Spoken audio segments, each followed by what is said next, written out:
Good morning, good afternoon, good evening to all the students. कैसे हैं आप सभी? आई जस्ट होप कि आप सभी अच्छे होंगे।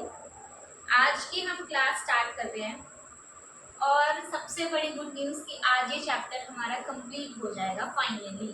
छोटा सा टॉपिक रह गया, बिल्कुल छोटा सा, वैल्यूज़ क्या है, दैट्स इट। इस क्लास में मुश्किल से मुश्किल 15-20 मिनट की क्लास होगी, मुझे लगता नहीं उससे ज़्यादा होगी ये, ठीक है। 15 से 20 मिनट की क्लास मैक्स टू मैक्स होगी और उसके अंदर ये चैप्टर हो जाएगा हमारा रैप अप। पहले आप एक बात, मैं अभी क्या करती हूँ, इसके बाद में नेक्स्ट जो वीडियो दूंगी वो चैप्टर नंबर 1 का डिटेल मैनर में रिवीजन क्लास दूंगी। तो अभी जस्ट हम क्या करते हैं, अपनी जितने भी हेडिंग्स हैं एक बार वो देख लेते हैं कि हमने क्या क्या हेडिंग्स पढ़ी है। सबसे पहले हमने पढ़ा स्ट्रैटेजी क्या होती है, कि ऑर्गेनाइजेशन कहाँ जाना चाहती है, उसके लिए जो जो भी एक्शन एक ऑर्गेनाइजेशन करती है वो स्ट्रैटेजी होती है। उसके बाद हमने कहा मैनेजमेंट क्या होता है, ग्रुप ऑफ पीपल होता है जो कि उस काम को करते हैं ताकि हम अचीव कर सकें। बिल्कुल बढ़िया बात है। उसके बाद हमने क्या कहा, स्ट्रैटेजी पार्टली प्रोएक्टिव होती है, पार्टली रिएक्टिव होती है। Adaptive strategy, plan strategy, getting my point? Okay. उसके बाद हम आगे गए, हमने कहा 3 तरह के लेवल्स होते हैं, corporate level, business level, functional level, that's it. उसके बाद हम आगे गए, हमने क्या देखा कि स्ट्रैटेजी के ऑब्जेक्टिव्स क्या होते हैं, कॉम्पिटिटिव एडवांटेज देना, गाइडलाइंस देना, हमारे लिए पार्ट डिसाइड कर देना, तो ताकि हम क्या कर सकें, ऑर्गेनाइजेशन के गोल्स को अकम्प्लिश कर सकें। बिल्कुल सही बात है।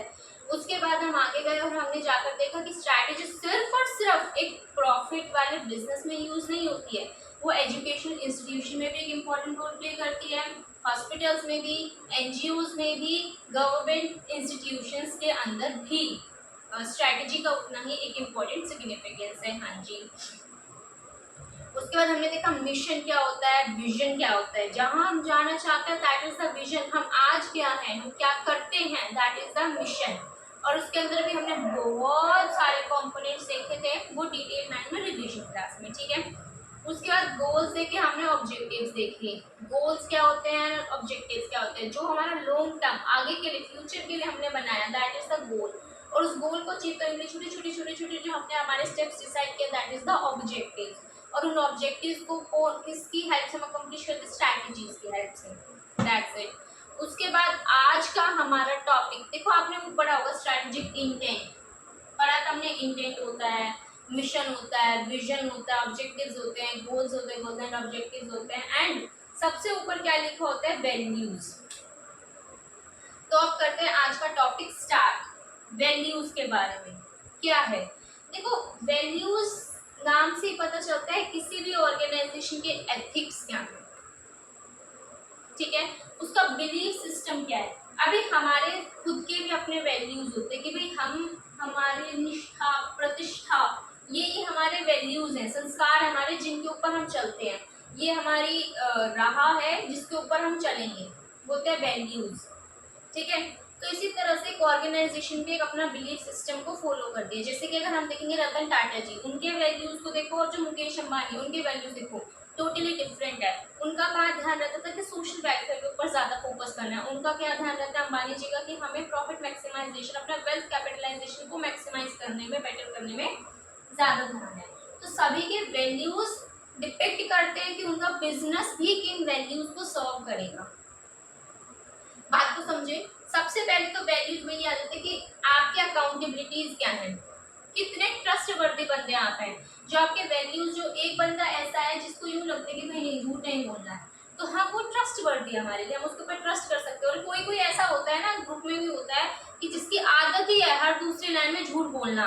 जैसा हो जाता है ना, एग्जाम के टाइम पे कह देते हैं मेरी तो तैयारी नहीं है, मेरी तो तैयारी नहीं है, और वो करे सब कुछ पाता है, टॉपर होता है, ठीक है। तो उसके लग जाता है भाई ये ऐसे ही है गिरा हुआ ठीक है। तो यही बात आ जाती है कि भी हमारे जो वैल्यूज है, कुछ अकाउंटेबिलिटीज कितनी है, आप कितना ट्रस्टवर्दी हैं, आपकी क्या डिग्निटी है, आपका बिलीफ सिस्टम क्या है, किस कल्चर को आप फॉलो करते हैं, क्या आपकी इनोवेशंस आपके अंदर आ सकते हैं, कितना आप, पता है एक ऑर्गेनाइजेशन के पॉइंट ऑफ व्यू से अगर तुम वैल्यूज देखोगे ना, तो वो इनोवेशन को भी लेकर आती है। इनोवेशन कैसा, कि भी एक ऑर्गेनाइजेशन के अंदर इस तरह के एथिक्स को फॉलो किया जाता है कि सबसे पहले हम क्या करेंगे, जितने भी टेक्नोलॉजी के अंदर डेवलपमेंट्स आएंगी उनको हम फॉलो करेंगे। तो हमें पता है कि जो भी इनोवेशन होगी ना, सबसे पहले ये लाएगा, जैसे कि एप्पल, सबको पता है ये इनोवेशंस में सबसे बेस्ट है, ठीक है। उसके बाद क्या कहते हैं, किसी की एथिकल है कि भाई हमें लॉज एंड रेगुलेशंस को प्रॉपरली कंप्लाई करना है। कुछ ऐसे होते हैं भी हमें तो अपने टैक्स को कम करना है, जैसे करके फ्रॉड घुमा दो, तो ये होते हैं वैल्यूज। उसके बाद एक जो ऑर्गेनाइजेशन की वैल्यूज है ना, ये एक टोन डिसाइड कर देते हैं पूरे ऑर्गेनाइजेशन का, कि उस ऑर्गेनाइजेशन के अंदर के लोग किस तरह से सोचते हैं। अगर हम रतन टाटा जी को लें, उनके वैल्यूज क्या है कि भाई हमें सोशल वेलफेयर करना है, लोगों को अच्छे से अच्छा सर्व करना है, प्राइसेस कम देकर उनका भला होना चाहिए, ठीक है। तो फिर हमें पता चल जाता है कि भाई जो टाटा ग्रुप है ना, इसके अंदर हर एक बंदे का मोटिव क्या होता है, भाई लोगों को बेस्ट सर्व करना है और साथ में उनके उनका भी बेनिफिट हो, हमारा भी बेनिफिट हो, ठीक है। लेकिन वहीं पे अगर हम दूसरी साइड आ जाते हैं, मुकेश अंबानी जी, तो कंट्रोवर्सी नहीं, इट्स जस्ट एन एग्जांपल, तो एग्जांपल की तरह लेकर चलना, कभी मेरे सर हो जाए सारे। तो इसमें क्या कहते हैं, अगर हम अंबानी जी के ऊपर आ जाते हैं तो फिर उसके अंदर उनका जो माइंडसेट है वो एक उस ऑर्गेनाइजेशन का टोन डिसाइड कर देता है कि उस ऑर्गेनाइजेशन के अंदर काम करने वाला हर एक बंदा क्या सोचता है, किस तरह से काम करता है, वो क्या अचीव करना चाहते हैं। अगर हम जनरल पॉइंट ऑफ व्यू से देखें, एक एम्प्लॉय किसी एम्प्लॉयर के पास जाएगा काम करने, वो कैसे एम्प्लॉयर के पास जाएगा, जहाँ पे उसके विचार और उसके एम्प्लॉयर के विचार मैच करें, ठीक है।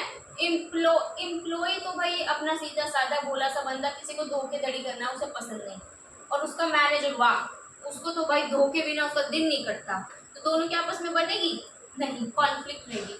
तो एक एम्प्लॉय की इच्छा होती है, अंदर से उसकी डिजायर ही होती है कि भाई मैं एक ऐसे एम्प्लॉय के पास जाऊं जिसमें उसका और मेरा वैल्यू सिस्टम मैच करे, भाई हमारे सोच विचार, हमारे इंटीग्रिटीज, हमारे जो एथिक्स है, हमारे जो बिलीव्स है, वो हमारे आपस में मैच करें, ठीक है।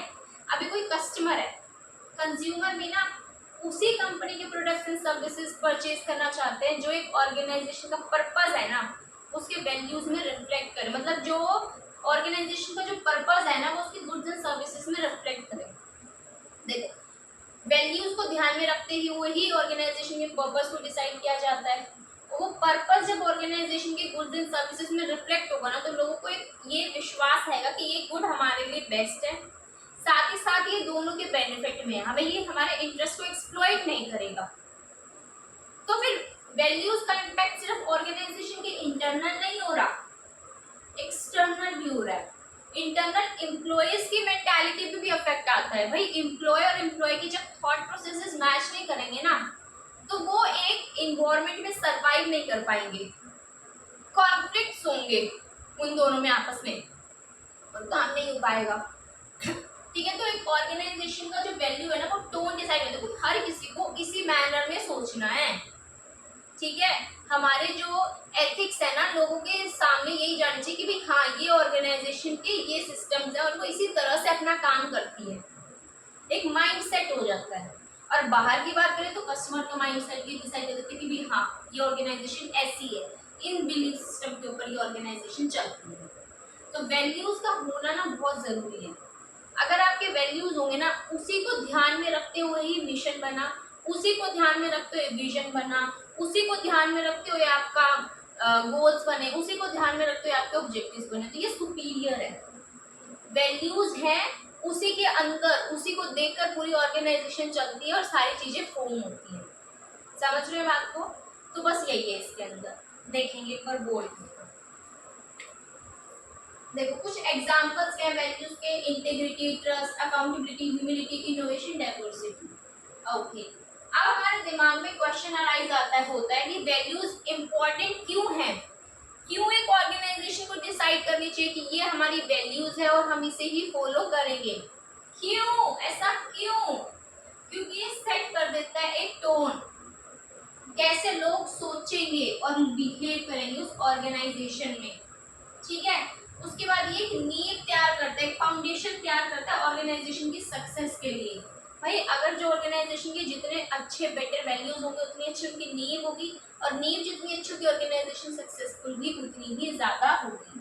उसके बाद ये एम्प्लॉयज कहाँ प्रेफर करते हैं काम करने के लिए, एम्प्लॉयज के जिनके वैल्यूज रेजोनेट करें, ठीक है, ताकि भाई उनकी जो डेली लाइफ है, उनकी पर्सनल लाइफ है, उसके साथ वो रिलेट कर सके और शांति से खुशी खुशी काम कर सके। उसके बाद कंज्यूमर्स भी वही प्रोडक्ट्स एंड सर्विसेज बाय करना प्रेफर करते हैं जो कंपनी का पर्पस रिफ्लेक्ट होता है उसके वैल्यूज में, उसके बिलीफ सिस्टम में। उन्हीं गुड्स एंड सर्विसेज को कंपनी बाय करती है कि जो ऑर्गेनाइजेशन का पर्पस है वो उनके वैल्यूज, उनके बिलीफ सिस्टम के अंदर उनको उसी को रिफ्लेक्ट करे। ये कंपनी का बिलीफ सिस्टम वैल्यूज है, उसको ध्यान में रखते हुए पर्पस बनाया गया और उस पर्पस को अकम्प्लिश करने के लिए ऑर्गेनाइजेशन गुड्स एंड सर्विसेज दे रही है। गुड्स एंड सर्विसेज वो तभी लेंगे जब आपका पर्पस आपके वैल्यूज को, आपके बिलीफ सिस्टम को रेजोनेट करे, उसको रिफ्लेक्ट करे। ठीक है, फटाफट से नोट डाउन करेंगे ये नोट्स। ये सभी पॉइंट्स आपने लिख लिए होंगे। अभी ये एक पॉइंट रह गया था और ये चार्ट, ठीक है, ये और देखेंगे एक बारी। जैसा मैंने बताया था वही कि हमारे जो वैल्यूज है उसका इंटरनल इम्प्लीकेशन भी होता है और एक्सटर्नल भी होता है, दोनों इम्प्लीकेशन उसका पढ़ते हैं। इंटरनल हमने कहा एम्प्लॉयर एम्प्लॉय के ऊपर कैसे पड़ता है, ऑर्गेनाइजेशन के अंदर काम कैसे हो रहा है उसके ऊपर पड़ता है, और एक्सटर्नल हमने बताया कंज्यूमर्स कैसे देखते हैं, कोई भी बाय करता है गुड्स एंड सर्विसेज उस ऑर्गेनाइजेशन में। ठीक है, तो हमने कहा कि वैल्यूज होते हैं और उसी के अंदर सब बनाए जाते हैं, चाहे वो ऑर्गेनाइजेशन का इंटेंट हो, चाहे वो मिशन हो, चाहे वो विजन हो, चाहे वो गोल्स हो, चाहे वो ऑब्जेक्टिव्स हो। वैल्यूज को देखकर ही ये सब कुछ डिसाइड किया जाता है, किस लिए, ताकि भाई ऑर्गेनाइजेशन का जो पर्पस है उसमें सब कुछ रिफ्लेक्ट करे उसकी वैल्यूज, उसके बिलीफ सिस्टम को। तो वैल्यू सुपीरियर है, जो ये वैल्यूज हैं उसको ध्यान में रखते हुए ही ये सब चीजें डिसाइड की जाती है और यही रिफ्लेक्ट करता है कि ऑर्गेनाइजेशन के अंदर काम करने वाला हर एक लोग, हर एक इंसान क्या सोचता है, किस तरह से काम करता है, किस तरह की एक्टिविटीज को परफॉर्म करता है, किस तरह के गुड्स एंड सर्विसेज को कस्टमर्स को ऑफर करता है। तो लिखेंगे इसको भी। We have the last topic इस चैप्टर का, एक छोटा सा बॉक्स देखेंगे आप वैल्यूज के बाद में। उसके अंदर लिखा है कि वैल्यूज और इंटेंट कौन ब्रॉडर है। अभी आपको मैंने बताया सब, खुद बताइए वैल्यूज ज्यादा ब्रॉडर है या इंटेंट ज्यादा ब्रॉडर है। देखो ऑर्गेनाइजेशन के अंदर दोनों चीजें चलती है साथ में, ठीक है, लेकिन ब्रॉडर कौन सा है, किस बात ज्यादा इंपॉर्टेंस है, कौन प्रायोरिटी पे लिया जाता है वो बताइए। इंटेंट क्या होता है, क्या पर्पस है, किस लिए हम इस बिजनेस को कर रहे हैं, क्या हमारा इंटेंट मतलब क्या हमारा इंटेंशन है इस बिजनेस को करने का, किस चीज को हम अचीव करना चाहते हैं। और इन वैल्यूज क्या है, ये प्रिंसिपल है हमारे ऑर्गेनाइजेशन के अंदर कुछ भी किसी भी तरह का डिसीजन लेने के लिए। सारी ऑर्गेनाइजेशन चलती ही इसलिए कि वो क्या करे, रिफ्लेक्ट करे किसको, वैल्यूज, दैट्स इट, ये भी डिसीजन करना। तो एक चीज लिखेंगे हम यहाँ पर, वैल्यूज क्या होते हैं हमारे बिलीफ सिस्टम,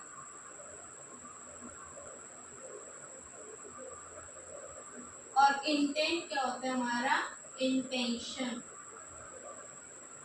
ठीक है, तो भाई सेम इसी के अंदर लिखा है कि इंटेंट तो वो पर्पस है बिजनेस को करने का, क्यों हम बिजनेस को कर रहे हैं, क्या हमारा उद्देश्य, किस चीज को हम अचीव करना चाहते हैं जो हम कर रहे हैं, तो वो इंटेंट कहलाता है। इंटेंट मतलब इंटेंशन, क्या इंटेंशन है इस बिजनेस को करने के पीछे का।